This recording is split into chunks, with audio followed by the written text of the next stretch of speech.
Hello learners, welcome to my channel. आज के इस वीडियो में हम इंडियन एविडेंस एक्ट का पार्ट सेकंड जो कि ऑन प्रूफ की बात करता है उसको स्टार्ट करेंगे। इससे पहले प्रीवियस की वीडियोस में मैंने पार्ट फर्स्ट को कवर किया है जो कि सेक्शन 1 से 55 है।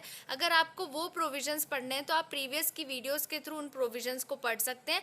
आज से हम स्टार्ट करेंगे इसका पार्ट सेकेंड, जिसका चैप्टर थर्ड लेंगे, facts which need not be prove, जो कि सेक्शन 56 to 58 है। Now section 56, fact judicially noticeable need not be proved. No fact of which the court will take judicial notice need to be proved. तो section 56 क्या कह रहा है कि ऐसे फैक्ट्स जिसका कोर्ट खुद जुडिशियल नोटिस लेगा उन्हें प्रूव करने की जरूरत नहीं है। किसे प्रूव करने की जरूरत नहीं है? पार्टीज टू द सूट को प्रूव करने की जरूरत नहीं है। अभी तक हमने पार्ट फर्स्ट में क्या पढ़ा था? जब हम रेलेवेंसी पढ़ रहे थे तब हमने ये पढ़ा था कि पार्टीज जो है अपने फैक्ट्स को प्रूव करेगी कोर्ट के सामने बाय ओरल, डॉक्यूमेंट्री और इलेक्ट्रॉनिक फॉर्म ऑफ एविडेंसेस के थ्रू जो है पार्टी जो है अपने फैक्ट्स को प्रूव करती है, जो भी फैक्ट इन इशू और रिलेवेंट फैक्ट होता है। ठीक है, अभी तक हम ये पढ़ते आ रहे थे। लेकिन सेक्शन 56 कह रहा है कि कुछ फैक्ट्स ऐसे हैं जिसे पार्टीज को प्रूव करने की जरूरत नहीं है। क्यों प्रूव करने की जरूरत नहीं है? क्योंकि वो फैक्ट्स ऐसे हैं जो जज की नॉलेज में है, जज को उनके बारे में नोटिस है। अगर हम उन फैक्ट्स को प्रूव करेंगे तो हम क्या कर रहे हैं? जुडिशरी जो है, हमारी जो जुडिशियल कंपिटेंसी है ना, उसको हम अंडरमाइन कर रहे हैं। तो हम ऐसे फैक्ट्स को प्रूव नहीं करेंगे, कोर्ट अपने आप उन फैक्ट्स को देख लेगा। तो सेक्शन 56 ये कहता है। Now section 57, facts of which court must take judicial notice. अब ये इसी का ही एक्सटेंड है कि कौन कौन से फैक्ट्स है जिसका कोर्ट जो है जुडिशियल नोटिस लेता है। ये सेक्शन थोड़ा लंबा है और इसमें से क्वेश्चन आता है, तो आप इसको अच्छे से पढ़ना। The court shall take judicial notice of the following facts. अब अपन इन फैक्ट्स को देखते हैं कि कौन कौन से ऐसे फैक्ट्स हैं जिनका कोर्ट जो है जुडिशियल नोटिस लेता है। ठीक है, ये 12 से 13 पॉइंट से इनको याद करना ही पड़ेगा, कोई और सब्स्टिट्यूट नहीं है। क्योंकि इनमें से किसी भी पॉइंट कोई सा भी पॉइंट आ जाता है और उससे पूछते हैं कि क्या कोर्ट इसका जुडिशियल नोटिस ले सकता है या नहीं ले सकता है, तो इसका कोई सब्स्टिट्यूट नहीं, इसको याद ही करना पड़ेगा। फर्स्ट देखते हैं, all laws in force in the territory of India. तो वो सारे लॉज जो कि टेरिटरी ऑफ इंडिया में एनफोर्स है उसका कोर्ट जुडिशियल नोटिस लेता है। ऑल पब्लिक एक्ट पास और hereafter to be pass by parliament of the UK and all local and personal acts directed by parliament of the UK to be judicially noticed. Third, articles of war for the Indian army, navy और air force. Next, for the course of proceeding of Parliament of the UK, of the Constituent Assembly of India, Parliament and of the legislature established under any law for the time being in force in a province or in the states.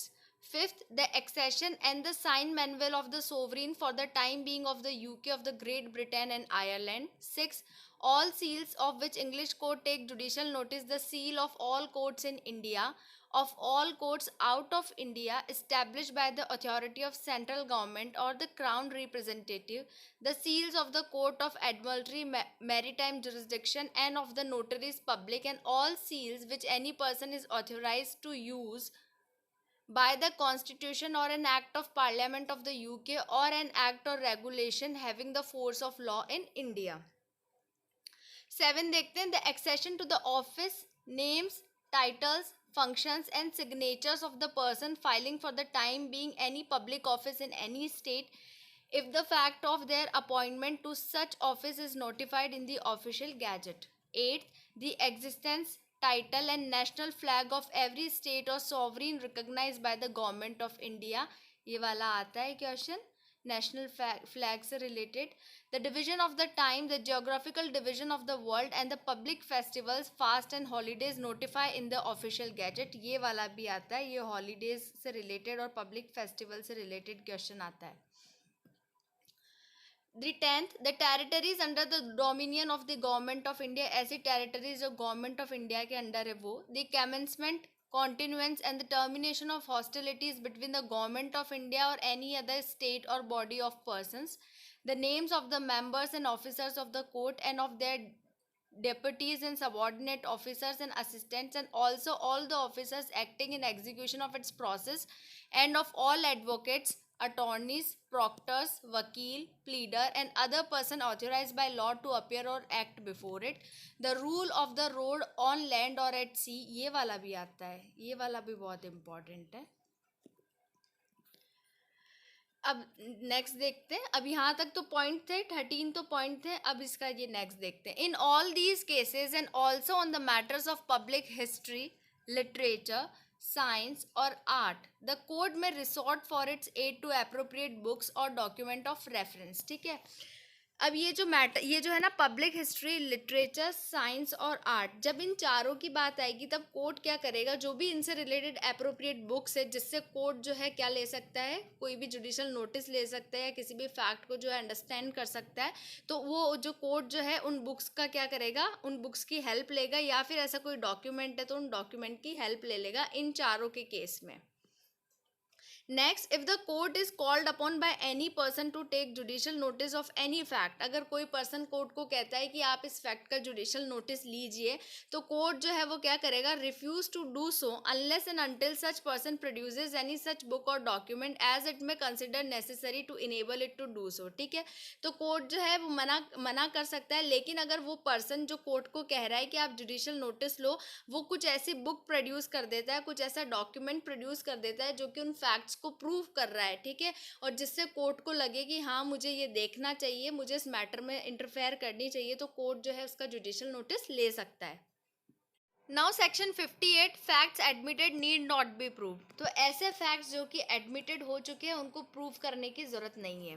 No fact need be proved in any proceeding which the parties thereto or their agent agree to admit at the hearing or which before the hearing they agree to admit by any writing under their hands or which by any rule of pleading in force at the time they are deemed to be have admitted by their pleadings. ठीक है, तो section 58 क्या कह रहा है कि ऐसे facts जो कि एडमिट हैं उनको प्रूव करने की जरूरत नहीं है पार्टीज को. इसमें 3 कंडीशन है. पहला कि पार्टी और उसकी एजेंट जो है वो क्या कर लेते हैं, आपस में अग्री कर लेते हैं कि हम ये फैक्ट को एडमिट करते हैं, तो उस केस में उस फैक्ट को फर्दर एडमिट करने की जरूरत नहीं है, उसे फर्दर प्रूव नहीं करना पड़ेगा उन पार्टीज को.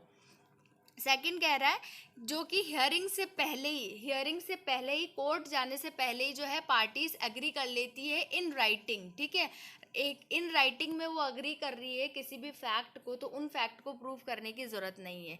या फिर कुछ ऐसे फैक्ट्स है जो कि कंपल्शन उनके लिए मैंडेटरी रूल ऑफ प्लीडिंग में, मतलब जब वो प्लीडिंग्स फाइल करते हैं ना तब उनके लिए ऑलरेडी बाय लॉ वो एक वो मैंडेट होता है, तब वो उन फैक्ट्स को वो ऑलरेडी उसमें एडमिट कर लेते हैं, तो उन फैक्ट्स को भी प्रूव करने की ज़रूरत नहीं है. Provided that the court may in its discretion require the facts admitted to be proved otherwise than by such admission. ठीक है, अगर कोर्ट को लगता है, ये कोर्ट का डिस्क्रिशन है कि अगर पार्टी ने उन फैक्ट्स को एडमिट कर लिया फिर भी कोर्ट को लग रहा है, तो कोर्ट जो है फिर वापस से पार्टी को बोल सकती है कि आप इन फैक्ट्स को प्रूव कीजिए.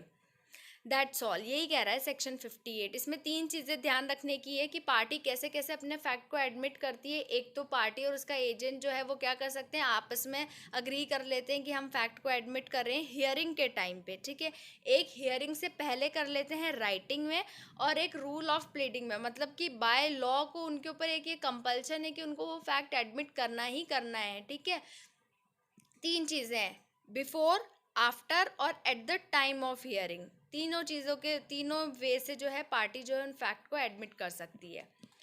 That's all from today's video.